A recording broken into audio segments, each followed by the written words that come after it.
A listener production.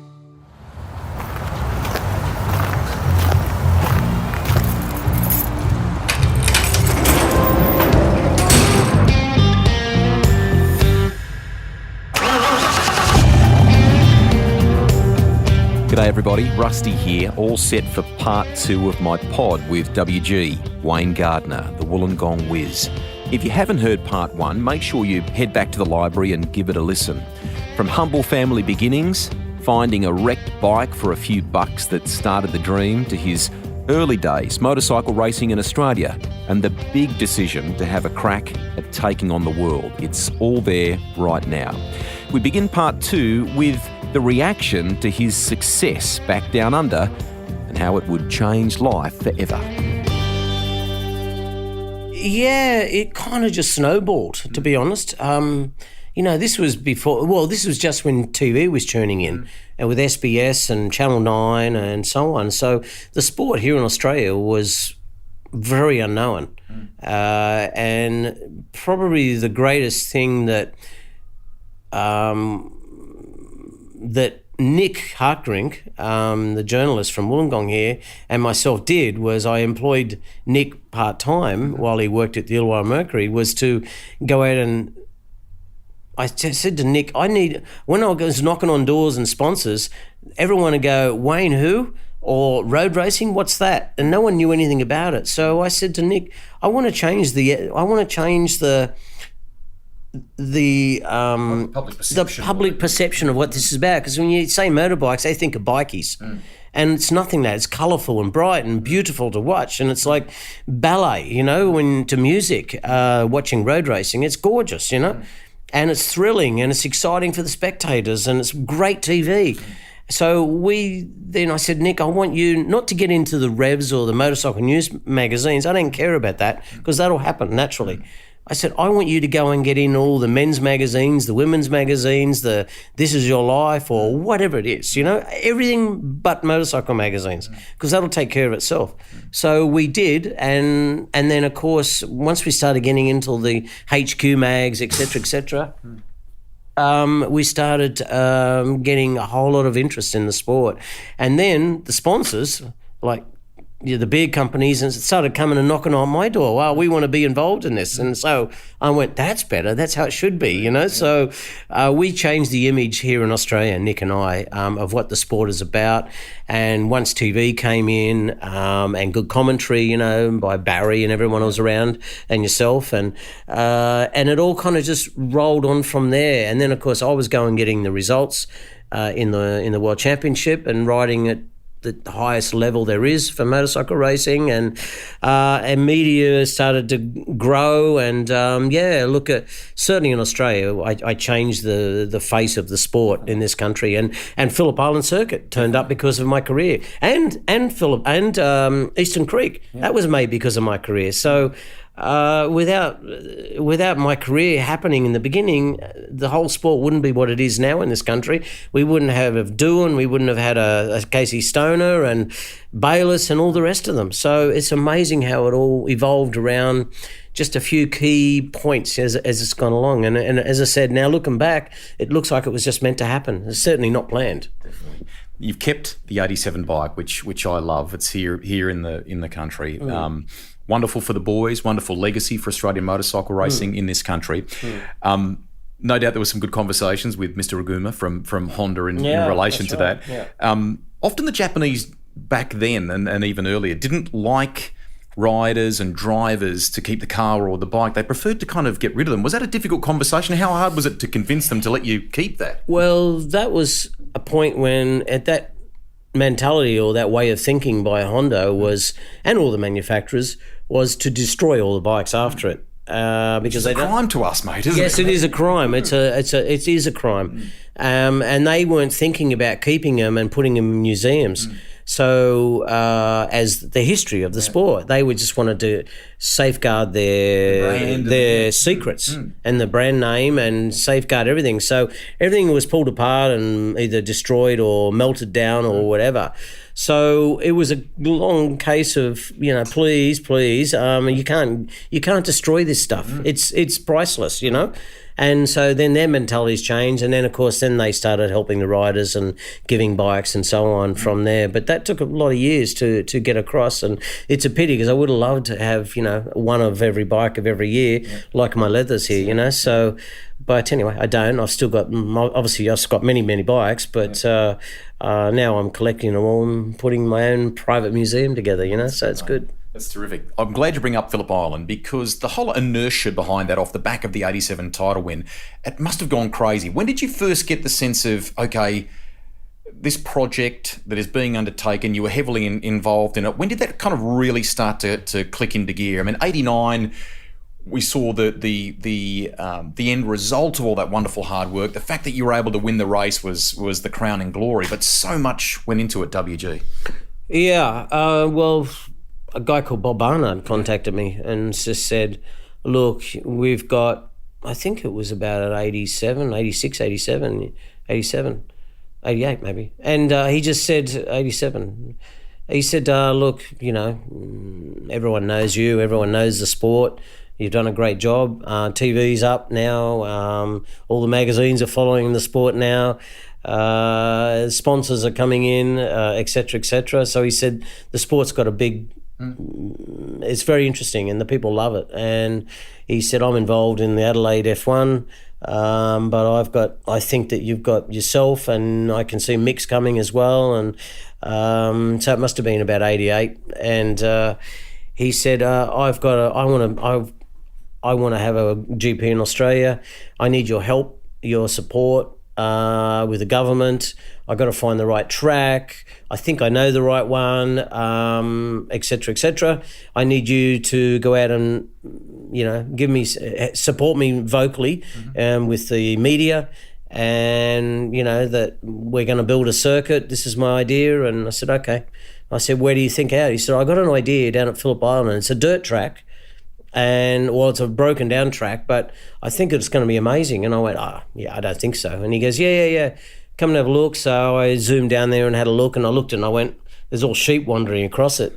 And I said, mate, you're not going to have a race here. It's all broken up tarmac, you know, and dirt. And I said, I think you're dreaming. He said, yeah, I'm going to have it ready for next year for 89. So it must have been 88. And I said, no chance. It's not going to happen. He goes, yeah, I will. Okay, well, he said, will you support me? I went, okay, all right. So he had me talking to government representatives and pushing the wheelbarrow on financial side and helping him. And I did running around to all the radio stations around Australia and newspapers and magazines, et cetera, and spinning the good news. And and then he made it, and first time I rode it, I went, oh my God, this is amazing. This is amazing track, Bob. And he goes, really? I said, yeah, so fast and it's sliding. It's like dirt track, but on the bitumen. I said, this is great. I love it, you know. So and then I couldn't wait to obviously go racing. He had still a few things to do. And then, of course, the first event was coming up, and then I felt like I'd spoken about it so much and talked about the track so much and praised the Bob and praised the event, and tried to get as many people in attendance as we could. And we had 100,000 spectators in 89, and it was just packed. And then, of course, there was a lot of pressure on me then, and I didn't think I had the bike to do it because it was quite hard to ride. But I went in there going, I don't know if I'm going to do this. And I think I had someone crashed in front of me. Rudroff crashed in practice in front of me, and I fell over. But the bike was okay, and I wasn't hurt, luckily. And then, of course, the race started, and I think Schwantz was in pole position, I think. He was fast around there. And on the first lap, I think, or second lap, he high-sided right in front of me, and I went, because I was a bit tender in the first few laps. But as I started seeing him fall over, I went, I got a chance here. And then I just started pacing myself out and caught up to the leaders. And then I think the lead changed like 18 times or 19 times during the race. And there was 5 guys fighting for the lead. And, I just kept fighting hard, never giving up. And And I pushed hard as I could, and I could hear the people, and I could see the 100,000 people with in peripheral vision, as I'm going around the track, and I could see them, screaming. I could hear the roar of the people, and of course trying to keep everything, millimeter perfect. And I went on to, went on to a great victory, only by not a lot, just a little bit, So obviously I came across the line and I went, oh my God, I've done it. There was a lot of pressure on me, and all that hard work that I put in, because I remember before I went out, I said, Donna, I said, I don't think I don't have the energy to do this, because I've just travelled around Australia for 3 months praising the event and to get everybody to go there, and of course I didn't have the energy to do it. But she says, come on, you can do it, you just forget about it, think of the fans, think how proud they're going to be. And okay, so national pride came in and kicked in during the race, and I could see them, as I said, in the peripheral vision, and pushed me on, pushed myself, pushed my limits, pushed the bike's limits, to went on to a hard fought victory. And what an emotional moment that was. And then all the crowd poured onto the track and came up, and then I went up to the podium, and Bob was up there, and I'm spraying the champagne on Bob and filling him in with champagne and drinking it. And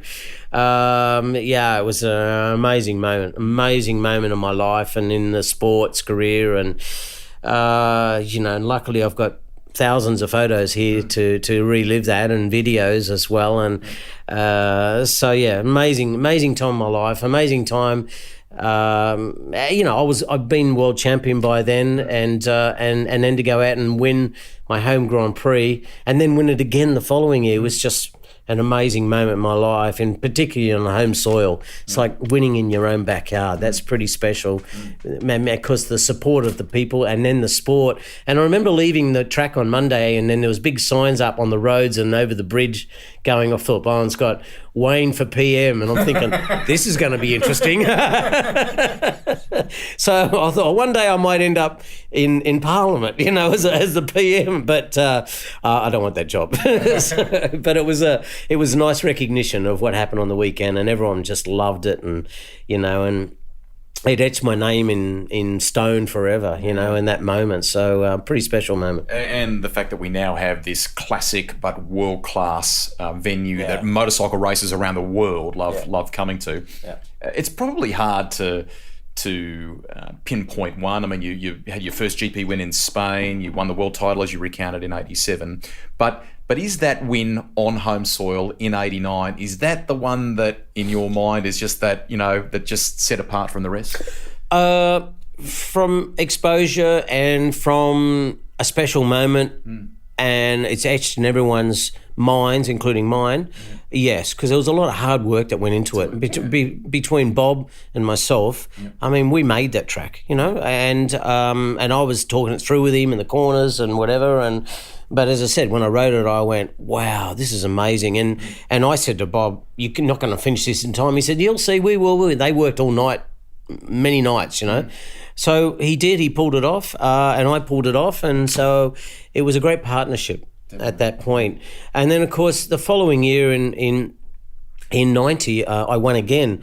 That 89 was a special moment in Australian history and in my history. But the following year in 90 was probably one of the most personal, gratifying moments of my life, because I won with a broken wrist. As you can see, the scar on my wrist there, I had a screw put in my skateboard on the Monday after I won the race. The fairing was hanging off it. I was not in good shape because I broke it 1 week or 2 weeks before in Brno, and I raced with a broken wrist and got second. And my plan was to only go out and do 5 laps and come in. And because I can't, the vibration was killing my fingers and my wrist. And but I don't know, when Mick was in the lead in 89 in 90, I went, I can't have this, I can't have another Australian winning my race. So I don't know, I found something special inside me that came out.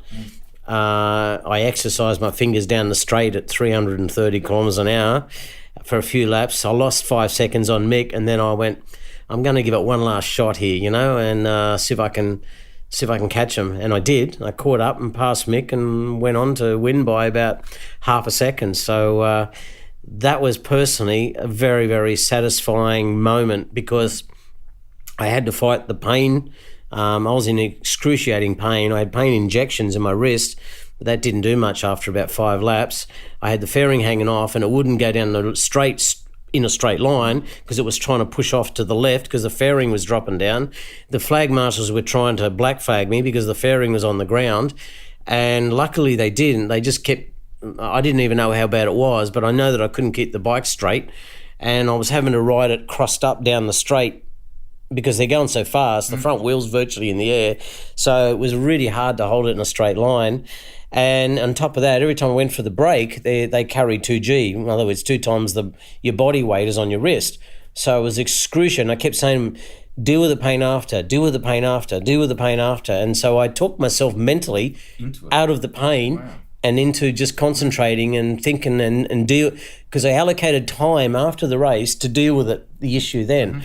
And it changed my mentality during the race, and I could ride through that pain barrier and ignore the pain, and went on to win with the fairing hanging off, and a victory that I don't even know how I did it. I have no idea. I had one of those special moments when I was riding when I kind of had an out-of-body experience and everything went on autopilot. I was just riding, but I was there, but I wasn't.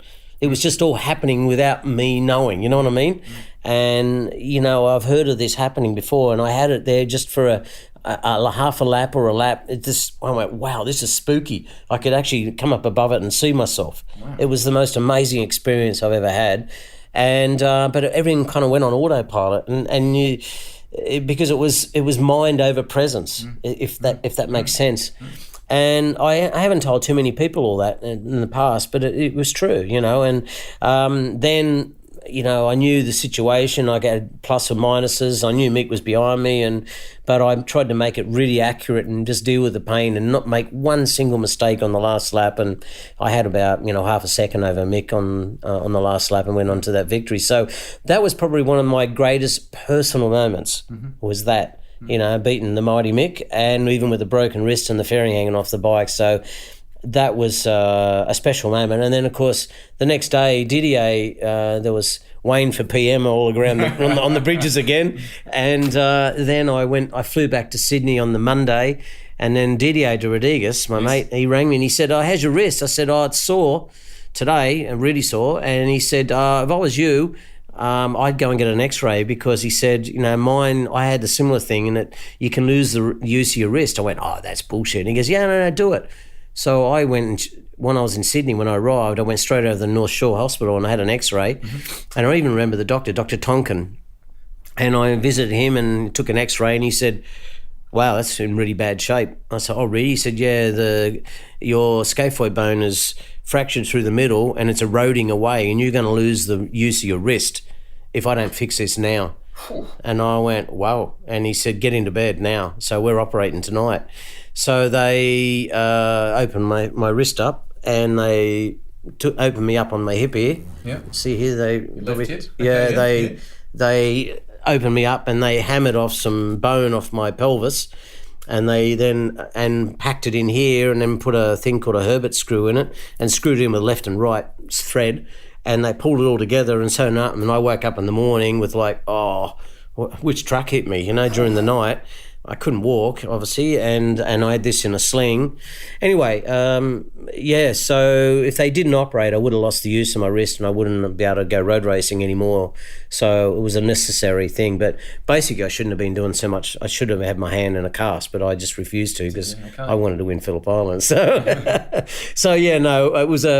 it was personally, it was one of the greatest moments, you know, of my life. It was winning that against all the odds and the challenges along the way, you know, and all the greatest riders are with me. So, you know, that kind of told me that I had a little bit more left up my sleeve, you know, if I need to. Thank you, mate. Very vivid recollection there. I love it.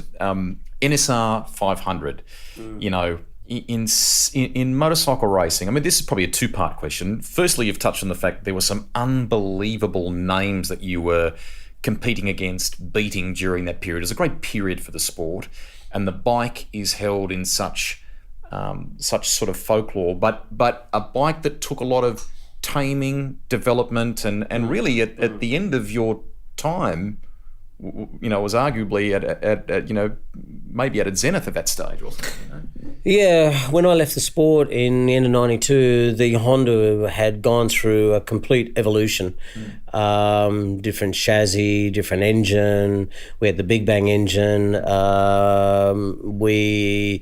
We copied Suzuki's theory of lifting the engine up and bringing the centre of gravity up, because Honda always had this idea it had to be like an F1 car with the centre of gravity down. And once we did that, that was done when my motorhome had mirrored windows in my motorhome. This is a good story, this. Yes, it is. And it's a true story. And I kept complaining about our bike had massive understeer. Take away the understeer and easy win, And they go, no. And then they changed the rotation of the crankshaft forward, backwards. And they go, no, I said, no, it didn't change anything. It's not changing. And then they put counterbalance wheels inside the engine, and we went through all these changes, and I'm going, no, that's not it. And one day at the Le Mans GP, Suzuki's Schwanz's bike van was next to us, and they had their awning. That was when they had awnings off the... And it was a really hot day, like 40-degree day, and I had the big motorhome with mirrored windows in it, and you couldn't see in and we could look out. And here it is, this bike's all undressed up on the bench, and I went, wow, look at that, that's amazing. So I went out and got, I think it was Mr. Tenoda, one of the bosses of Honda, HRC, and I said, come here. Come and have a look at this. I said, I still got the same bike, the same problem, and we're not fixing it. We're not getting anywhere. So I went and got him, and they're coming in. He went, oh, very interesting. Oh, just a minute. And he runs back and he gets a camera, and he come and sat down at my table, my motorhome, and just sat there and photographed that bike all day. He had about 10 rolls. And I came back after and I said, how'd you get on? Oh, he had 10 rolls of film. And I went, Honda don't like this story, by the way. And they went, oh, so he took it back. And then, so about 2 or 3 weeks later, I said, did you have a look? Yeah, very interesting, Wayne son. I said, oh, why? Oh, different theory than we have. Our idea is always down low, weight. I said, yes, that's right. And I said, and that makes understeer. Yeah. So, okay, he said, but very interesting. These is up high like a motocross bike, and big rear fork angle for grip and fork out. And we have 21-degree fork angle then, which is ridiculously too sharp. Trying to make this thing turn. And, big difference. I said, okay, well, what are you going to do about it? Oh, nothing. And I went, no, you're going to do something about it, because there's something dramatically wrong with our chassis. No, nothing. Our bike, you can still win. I said, no, I'm riding my nuts off, mate. I can't do this anymore. I'm on the edge of, not coming home. And he goes, oh, no, you can do it. I said, no. I want changes. Oh, okay. You want to change? I said, yes. Okay. I said, why can't you cut and change the chassis and push it out and lift it up and rear fork down more, et cetera. Oh, we don't want to. I said, I want you to. Okay. So then they went away and they got one of my chassis and they cut the steering head out and put it out, and they lifted the thing up and they modified it, and as a hack job, and just to see what they got. And I went and rode it one day, and he said, oh, look, this one's up. It's up 30 millimetre higher. It's the rear fork angles now, our forks were 11 degrees, but now we got like 13-degree fork angle now, or 14 or 15 or something. And I went, okay. And, now front fork is now 24 degrees, now before 21. I went, and? Let me try it. And they went, oh, okay. I rode around and I come back and I said, mate, this is unbelievable. And they went, really? I said, yes, this is incredible. Goes around a corner, it has no understeer. Oh, but I said, it needs a bit more of this and a bit more back. Oh, yeah, we can cut it further back. Okay, cut it further back. And they pulled it back further and tilted it out more, fork angle up more and engine up higher. And then I rode again. I went, mate, this is incredible. It's getting better. Keep going. Oh, okay. We did it again and again and again. And then I said, but we're still spinning the wheel a little bit too much. Oh, let us think about it. So then they came up then with a plan with the Big Bang engine. Instead of having all different in 4 cylinders firing at 90 degree, they then put two together, a Big Bang called engine. And then we tested it at Phillip Island with the new chassis. They made some new chassis for the year in 92. And then we tested the Big Bang, and I wanted the Big Bang. I loved it because it was looking after the rear tyre, and Mick didn't like it. And they're going, oh, and I said, no, I love it. It feels like it's slow, but look at the lap time. It's unbelievable, even with old tyres. Look at the lap time, we're faster. Oh, yeah, but, Mick's going, no, I want that. And I went, oh, no, I want Big Bang. So luckily I got my way with Honda, and they went down this Big Bang way, but we kept breaking crankcases because the firing impulse was hard on the crank. So they had to web up the crank a bit more and modify that, and eventually we got it going really good. And it was so good in 92, that bike. It was unbelievable, it was just way better than everybody else had, other manufacturers. So it was the way. And from that moment, from that year on, the Honda never changed much from then on. For many, many years. And when I ride the Moto-GP bikes this day, I can still feel the same DNA in the bike. I still feel it. Yep. I know, it feels like I know this bike so well. It's the same through that modification of the chassis and changing the theory of it all to, engine up. And even though they've got 4 strokes, I can feel that bike. It's like my brother, Wow. Yeah, it's incredible. So that's what happened. And that's how Honda evolved now to be front runners in MotoGP, because of the modifications through changing their theory. And then I said, how did it end up in 88 with white? It was 30 millimetre lower. I went, Formula One guy came here and engineered it this year. And I said, but he's had no experience in bikes. Yeah, but he's from Formula One. We thought it was good. And I went, big mistake. And that's why I lost the World Championship in 1988. So disappointing, but we didn't know that until midway through the year. And then Jerry and I went and did our own mods and lifted the bike up 30 mil. And then I started winning. I won like 4 or 5 races in a row, and I needed to win at Paul Ricard to win the World Championship. And thing broke down on the last lap with 4 corners to go. I had a 2-second lead. So, yeah, I lost the world title that year. So, Honda didn't help me. That was a mechanical failure by Honda.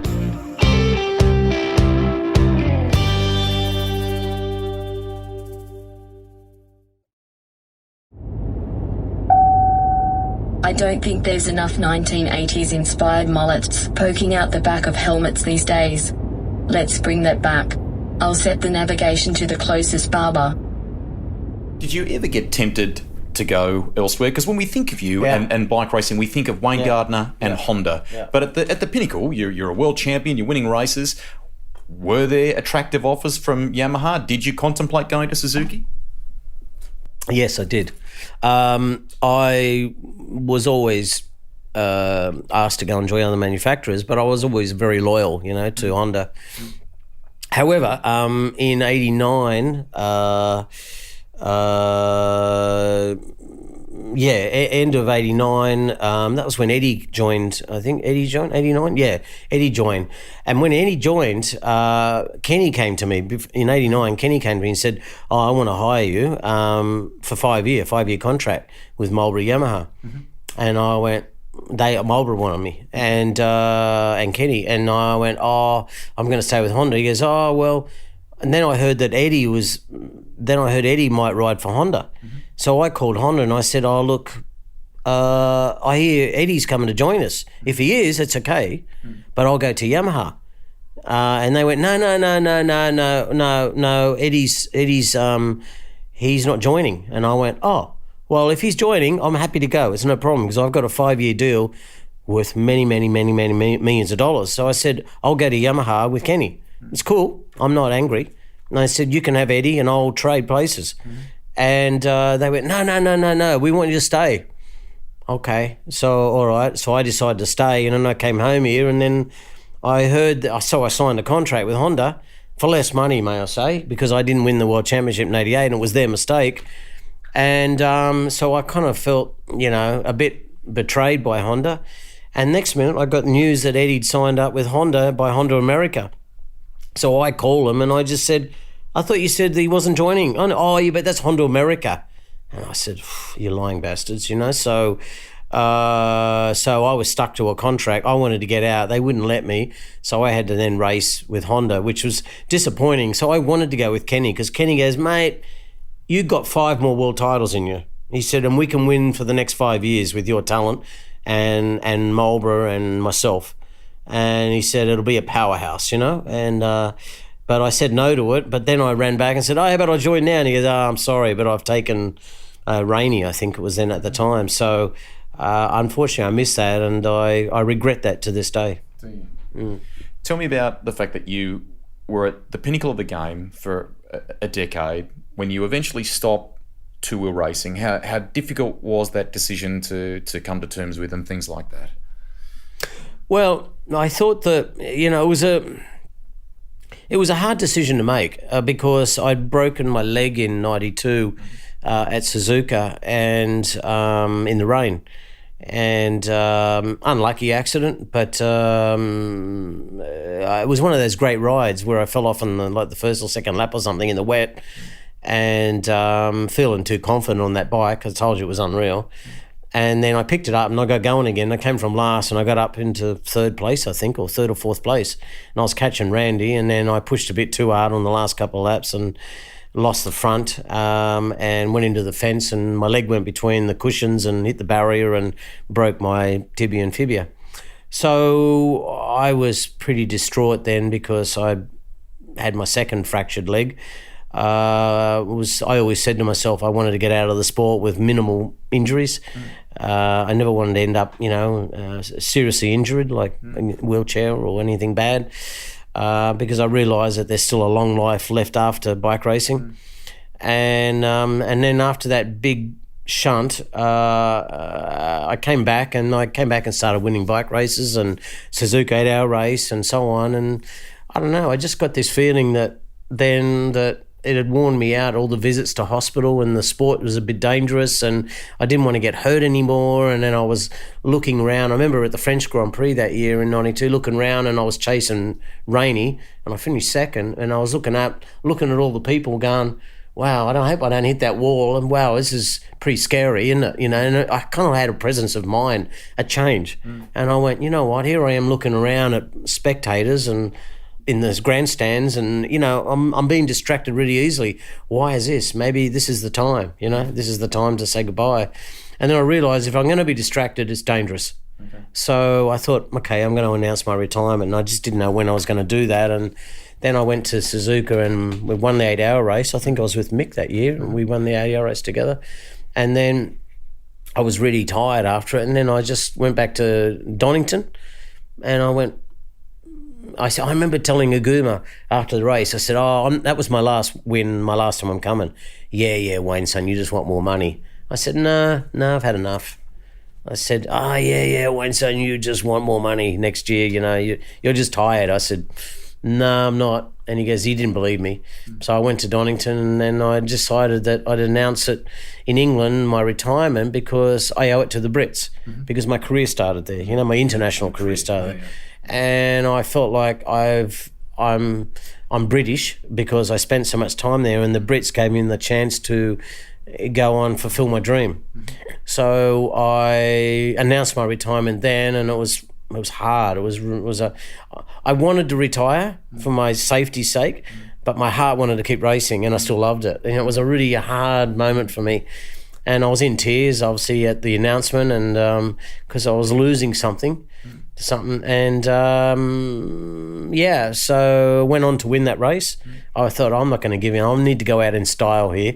So I went and won the race with Irv and in 92, and then I went to South Africa after there, and I got second to Kaczynski and the lap record, and then I got off it and I went, okay, that's it. It was pretty sad. And then Freddie rode my bike the next day and he goes, oh my God, that thing's unbelievable. I said, I know. And that was the new bike that we made. So Honda haven't changed too much since then, and used the same theory to go forward. But then I came home after there, and I thought, what am I going to do? I don't know what I'm going to do. I came home here, and then I was sitting on the beach down in Manly, had a house in Manly, and I went, I'm going to drink beer on the beach with my mates. So I bought a 6-pack of beer and an Esky of beer, and I go down to the beach to drink beer with my mates, and I'm calling everybody, come and join me. And they went, no, we're all at work. And I went, oh, everyone's still at work. I'd retired in my whole life at 32 years of age, and they're all still working. I said, come and play with me. And they went, no, we're working. We need to get money to live. And I went, oh, yeah, that's right. I forgot about that. So I had no one to play with, and I went... And then Graham Moore called me and said, oh, would you like to go and try some car race? And I went, who lived locally, Graham, and I went, well, yeah, I've always watched Bathurst. I thought that was pretty cool. Maybe I would like to try it. So then I went and tried it out, and then I was fast, straight away. And I went, oh, this is cool. Oh, this will distract me from going back to bikes. So I started doing that, and then that built into my own team, and everything else has grown from there. So I had a big career and very successful career in cars. I went... I did some races in Germany. I did them and some in the UK, touring cars.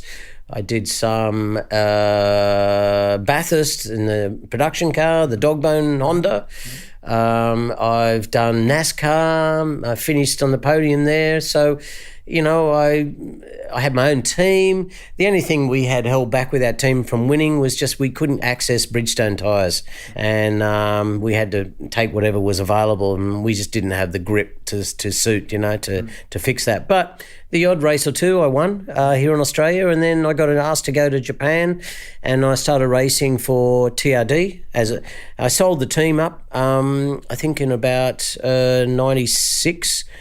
I sold it to some people in Sydney, the race team, because the Coca-Cola stopped the sponsorship because they were putting the budget into the Olympics.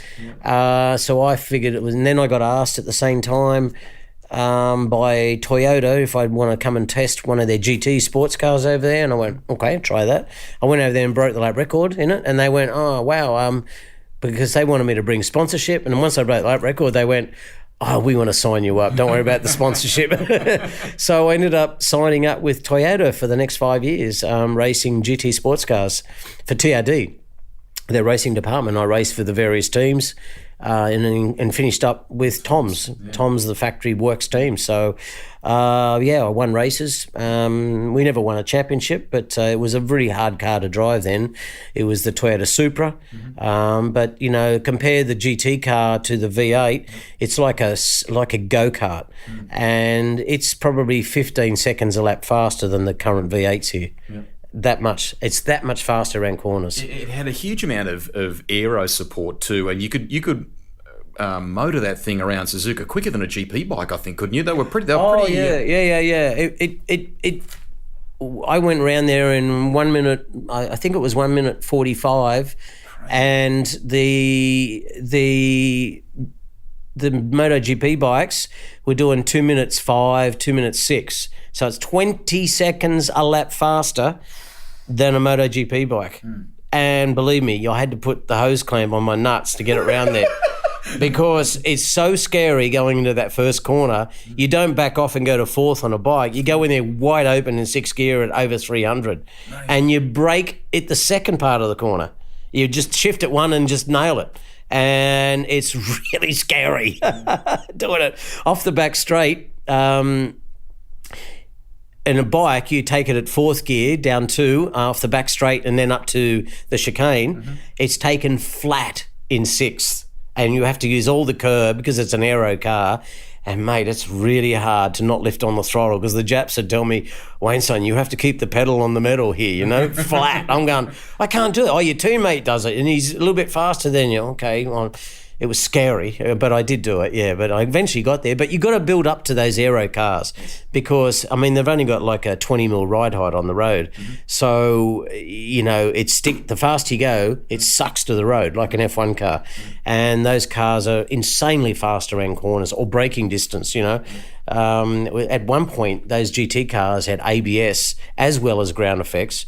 And, oh, my God, you'd brake at like the 50 board mark, where bikes you'd be going at 200 or 250. Crazy. It's insane. A Formula One car was only about 12 to 15 seconds faster than the GT car at Suzuka. And they do 1 minute 30s around there. So it's insane how fast these cars are, In wrapping up the bike chapter, it's probably worth asking you about the fact that it is such an addictive thing for you guys. It's, you know, such a significant part of your life as well. Replacing that is never easy, and I'm glad you went car racing.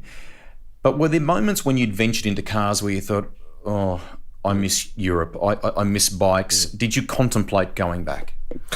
Without a doubt, yes.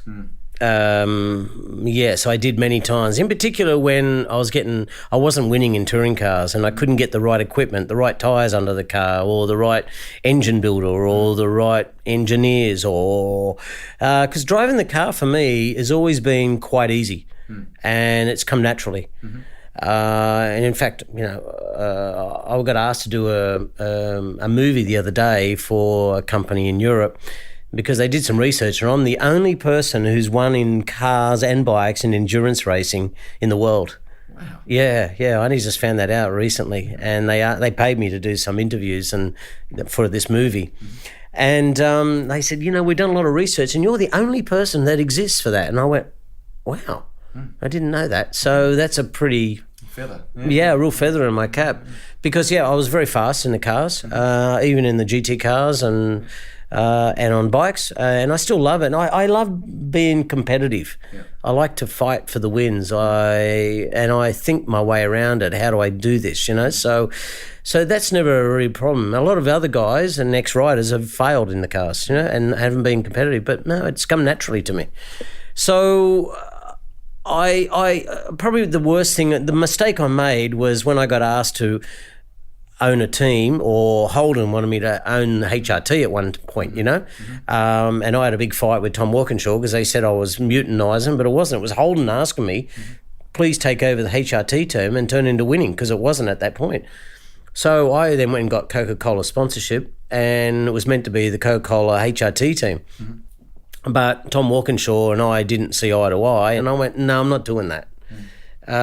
Sorry, no, I want to do a good job at this. So at the last minute, I didn't have a car team, and I had sponsorship and several $1 million worth of sponsorship. And I went, what am I going to do? So I talked to Cromley, and we bought the Bob Forbes team. Correct. Yeah. Yes, that's right. And quickly and I said, Cromley, you want to stay in this team or be with it? And he goes, yeah. I said, okay, then let's do this together. So that's how we built the team up. On paper, you going from dizzy heights of 500cc racing to, yes, you went off and did Bathurst with Graham Moore, which was kind of a nice way to ease into racing at the mountain, and then to be in the factory Holden team was a dream for lots of people. That's almost 30 years ago now, right? So if you look back on it, what was the learning for you and all that? Would you have done stuff differently now that you look back on it in that small window where you were with them? Look, I regret not taking Kenny's offer. You know, with the bikes. Yeah, I regret that a lot now, because I probably would have stayed another 5 years in the sport, because I needed probably to be refreshed. That's what I should have done, but I didn't, because I was terribly disillusioned. The talent was there, and Kenny said, you had 5 more titles in you, you know? So I didn't do that, so I regret that one. The other thing I regret is I got asked to drive for HRT, I think in 93, and which was good. Then they were underfunded, so then I went and got sponsorship, but had a big fallout with Tom Walkinshaw and John Crennan, and then I went, I'm going to go and do it myself. I regret doing it myself because driving the car was pretty easy for me, and it kind of happens naturally. But owning a team and being a race driver, the two don't go together. Not many people can do that. Larry Perkins did a good job, but he has lots and lots of experience in it. I didn't have much experience in cars, but I was owning a team, trying to make decisions on the business point of view, and managing 25 staff, and trying to be the driver as well. There's too many caps to wear in the team. Then I got involved, unfortunately, with politics with Holden, and that was a nightmare. Then Holden pulled sponsorship out me. Then Coca-Cola reduced the sponsorship towards and spent it on the Olympics, and then trying to get sponsors. And Cromley, Neil Crompton, and I ran around trying to fill the gap all the time, and it's just killing me. And I just never had enough time to scratch my ass, So I went, I'm not enjoying this. And then when I got asked, did I want to sell the team? And I went, good idea. I had a purchaser to buy it. So, and then at the same time, Toyota said, why don't you come and drive GT cars? So I went out there and tested first before I made the decision. And then I broke the lap record, and they went, we want to sign you. I went, I think that's the calling. So came back here, sold the team, and just become a race driver again. And went up there and had a great time, laughed and giggled, flew in, flew out from Australia at all these GT races. Got your helmet good to go. Got my helmet to go. Got Coca-Cola sponsorship in Japan, and brought that into the car racing team, and loved every minute of it. Loved it. And now I was so happy. I was living back in Europe. Sold the team out of all the politics and the bullshit that was happening behind the scene, which I didn't like. Cromley went off and did TV commentary and some driving and whatever, and I was out of this small-minded thinking in this country, and the petty thinking of people saying, teach me a lesson. And I was sick of getting shunted off by Dick Johnson and Scafie and all those. And I liked the racing, but I didn't like to be, they were just like punning me off and pushing me. So it was a bit of vindictive. They were trying to teach me a lesson, because I was kind of like this cheeky boy, came in from the bike world into cars, and I think I shocked how competitive I was and how fast I was, and they were in better equipment, on better tires, and they gave me a few uppercuts, out there. So I kind of got sick of a little bit of that. And I got certainly very sick and tired of not being able to access good equipment, good tyres and engines and everything else. So I was always racing with that team with my arm tied behind my back. They were always trying to stop me from being competitive, that's another way of signifying that they know that I can do this, So, but when I sold the team, I went, good, get rid of that responsibility hat, the team owner, team manager hat, and jump back and go and do that and drive for Toyota. I had a great contract with them, and living back in Monaco and living the good life again. I went, this is what I like. So that was all good up to, and then we had kids as well at that period, and then my kids then wanted to start. I bought a farm, and then I started teaching my kids how to ride motorbikes. So it was kind of one thing after another. That's the end of part 2 of my podcast with 1987 500cc world motorcycle champion Wayne Gardner. But it's not the end of our chat. His four-wheel racing career post-bikes means we have lots more to cover. So in a rare break from the norm on Rusty's Garage, we have a part 3 for you. It's already in the library, so you can kickstart it right now. From family following in his footsteps, to letting go of the reins so son Remy can run his own race, to making movies and riding across Australia with mates. Listener.